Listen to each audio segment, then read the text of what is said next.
Chettinad Cement, perfect concrete choice. 63 years of excellence.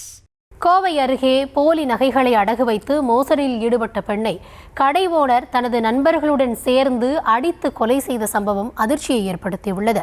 சீரான இடைவெளியில் அடுத்தடுத்த நாள் கடைக்கு சென்று நகையை அடகு வைத்த பெண் காரில் சென்றதாக கூறப்படும் நிலையில் அந்த கார் யாருடையது, மோசடி பெண்ணின் பின்னால் பெரிய வழிப்பறி கும்பல் ஏதேனும் உள்ளதா என பல்வேறு கோணங்களில் போலீசார் விசாரணையில் இறங்கியுள்ளனர்.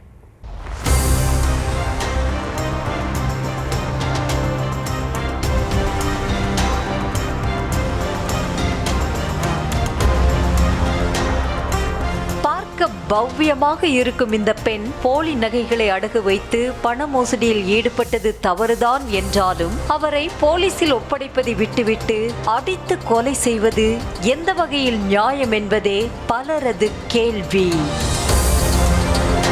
கோவை சரவணப்பட்டி துடியலூர் செல்லும் சாலையில் உள்ள சின்ன வேடப்பட்டி பகுதியில் சிவசெல்வி அன்கோ என்ற பெயரில் நகை அடகு கடை உள்ளது. ரத்தினபுரியை சேர்ந்த ராஜாராம் என்பவருக்கு சொந்தமான அடகு கடைக்கு கடந்த 8ஆம் தேதி சென்ற பெண் ஒருவர் நகை ஒன்றை அடகு வைத்து குறிப்பிட்ட தொகையை வாங்கியுள்ளார். அதே போல மறுநாளான 9ஆம் தேதியும் அதன் பிறகு 2 நாட்கள் கழித்து மீண்டும் 12ஆம் தேதியும் சென்ற அதே பெண் நகையை கொடுத்து பணம் வாங்கியுள்ளார். மொத்தமாக 3 நாட்களும் சேர்த்து 1.5 லட்சம் அந்த பெண் வாங்கியிருந்த நிலையில் ஒரே நேரத்தில் அடகு வைக்காமல் அடுத்தடுத்த நாள் வந்து தனித்தனியாக நகைகளை ஏன் அடகு வைக்க வேண்டும்? அதில் ஏதாவது திருட்டுத்தனம் இருக்குமா என்ற சந்தேகம் கடை ஓனரான ராஜாராமுக்கு ஏற்பட்டுள்ளது. அதனால் அந்த நகைகளை அவர் சோதனை செய்து பார்த்துள்ளார். அப்போதுதான் அந்த பெண் அடகு வைத்த நகைகள் அனைத்தும் போலி என்பது தெரிய வந்தது.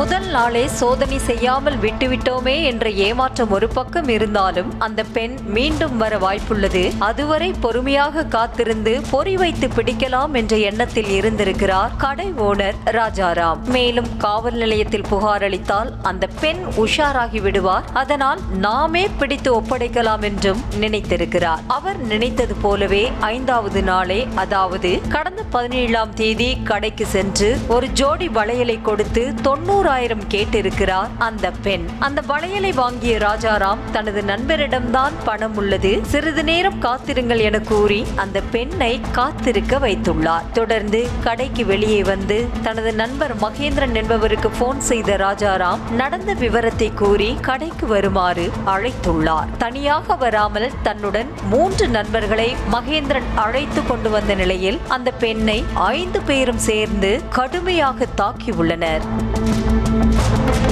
போலி நகைகளை கொடுத்து வாங்கிய பணத்தை திருப்பி கொடுக்குமாறு கோரி அடித்த அவர்கள் அதன் பின்னணியில் யார் உள்ளனர் என்றும் கேட்டதாக தெரிகிறது. அதற்கு அந்த பெண் எந்த பதிலுமே சொல்லாததாக கூறப்படும் நிலையில் கடைக்கு பின்னால் உள்ள ஒர்க் ஷாப்பை ஒட்டியுள்ள ஒரு அறைக்கு அந்த பெண்ணை அழைத்து சென்று அங்கு வைத்து கட்டை மற்றும் கம்பால் தாக்கியதாக தெரிகிறது. அப்படியும் அந்த பெண் எந்த விவரத்தையும் சொல்லவில்லை என கூறப்படுகிறது. 2 மணி நேரம் இடைவெளி விட்டு கேட்கலாம் என அதே அறையில் அந்த பெண்ணை அடைத்து வைத்துவிட்டு கடைக்கு வந்து விட்டார் ராஜாராம். தொடர்ந்து மகேந்திரனும் அவரது நண்பர்களும் அங்கிருந்து கிளம்பிவிட்டனர். இந்த நிலையில் 2 மணி நேரம் கழித்து அந்த அறைக்கு சென்று பார்த்தபோது அந்த பெண் மூச்சு பேச்சின்றி மயங்கிய நிலையில் கிடந்துள்ளார்.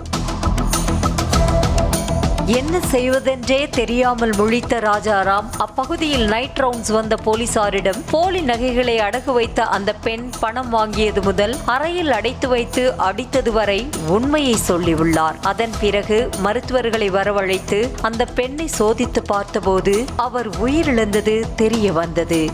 இதனைத் தொடர்ந்து போஸ்ட்மார்ட்டத்திற்காக சடலத்தை மருத்துவமனைக்கு அனுப்பி வைத்த போலீசார் ராஜாராமை கைது செய்தனர். மேலும் தலைமறைவாக உள்ள மகேந்திரன் மற்றும் அவரது நண்பர்களையும் போலீசார் தேடி வரும் நிலையில் உயிரிழந்த பெண் யார், எந்த ஊர் என விசாரணையில் இறங்கினர். அதில் கிருஷ்ணகிரி மாவட்டம் சாம்பல்பட்டி பகுதியை சேர்ந்த பெரியசாமி என்பவரது மனைவி சுதா என்பவர்தான் போலி நகைகளை வைத்து பணம் பெற்றது தெரிய வந்தது. கருத்து வேறுபாடு காரணமாக கடந்த சில ஆண்டுகளாக கணவரை பிரிந்த சுதா சேலத்தில் பழக்கடை வைத்து நடத்தி வந்ததும் தெரிய வந்தது.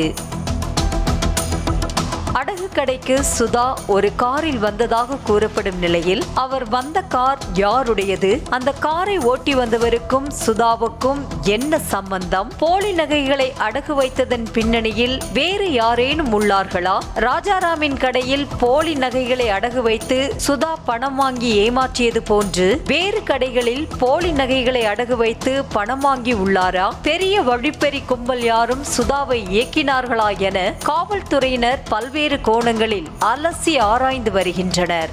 இதில் ஏதாவது ஒரு கேள்விக்காவது விடை கிடைத்தால்தான் இந்த மோசடியின் பின்னணி குறித்து முழு விவரம் தெரிய வரும். இது ஒரு புறம் இருந்தாலும் மோசடியில் ஈடுபட்ட சுதாவை சட்டப்படி போலீசில் ஒப்படைக்காமல் ராஜாராம் தனது நண்பர்களுடன் சேர்ந்து அடித்தே கொன்றது வன்மையாக கண்டிக்கத்தக்கது என்றும் பலரும் கூறி வருகின்றனர். நியூஸ் தமிழ் செய்திகளுக்காக செய்தியாளர் Arun. Chettinad Cement, perfect concrete choice. 63 years of excellence.